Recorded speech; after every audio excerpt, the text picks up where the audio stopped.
Hello बच्चों, let's read the question.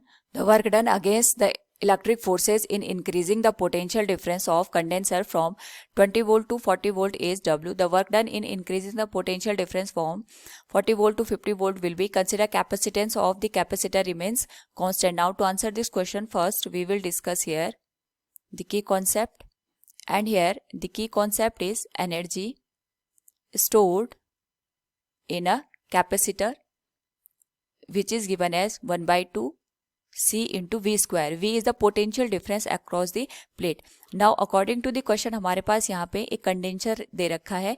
इसके बीच का जो पोटेंशियल डिफरेंस है ये हम यहाँ पे 20 वोल्ट से चेंज करके 40 वोल्ट के बराबर कर रहे हैं. एंड वी नो दैट जो हमारे पास वर्क एनर्जी थ्योरम होती है, इट ऑल्सो स्टेट कि जहाँ पे भी हमें एनर्जी का चेंज लेके आना होता है, change in energy will be equal to the external work के बराबर हो जाता है. तो यहाँ पे हमारे पास 20 वोल्ट के करस्पॉन्डिंग जो एनर्जी रही होगी इसको कन्वर्ट करके हमें 40 वोल्ट के करस्पॉन्डिंग एनर्जी में कन्वर्ट करना है. So we can say W will be 1 by 2, क्योंकि कैपेसिटर तो सेम है. It will be given as half C V2 square minus half C V1 square के. So from here we can say it will be the work done will be 1 by 2 C common आ जाएगा. It will be V2 square minus V1 square. V2 की जो value है ये हमारे पास first में 20 से 40 हो रही है, यानी it will become 40 square minus 20 square. After solving this whole value it will become 1 by 2 into C into 1200.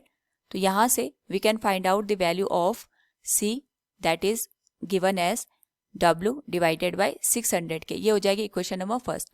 Now यहाँ पे अगर हम बात करें सेकेंड केस की, तो सेकेंड केस में हमारे पास जो पोटेंशियल डिफरेंस है it is converting from 40 volt to 50 volt.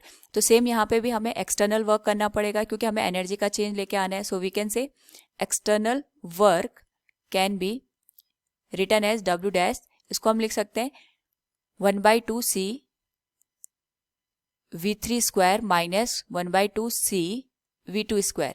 क्योंकि हमें यहाँ पे एनर्जी स्टोर का चेंज लेके आना है तो एक्सटर्नल वर्क करना पड़ेगा. इसके करस्पॉन्डिंग जो वैल्यू निकल के आएगी, क्योंकि C की वैल्यू सेम है, कॉमन ले लेंगे हम. It will become V3 square minus V2 square. Now value put करने पे the value of W dash will be 1 by 2 into C.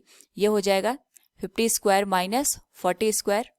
So from here we can say इसको अगर हम सॉल्व करें 1 by 2 into C, it will become 50 plus 40 90 and it will be multiplied with 50 minus 40, यानी हम a square minus b square से अगर उसको solve करें ये 900 के बराबर आ जाएगा.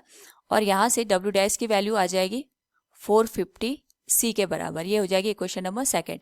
तो अगर हम इक्वेशन फर्स्ट और सेकंड को देखें तो इक्वेशन फर्स्ट से हम वैल्यू पुट कर सकते हैं इक्वेशन सेकंड में. So we can say from equation first putting value of C, तो ये हो जाएगा W dash will be given as 450 into W divided by 600. 0 से 0 कैंसिल हो जाएगा. इट विल बी 15 3 जा 45, 15 4 जा 60. तो जो वर्क डन की वैल्यू आएगी इस पर्टिकुलर केस में it will B 3W by 4 के बराबर. So from the given question we can say here the work done in increasing its potential from 40 volt to 50 volt will be 3W by 4. Option B will be the correct one. Hope all you understood it. Thank you and best of luck.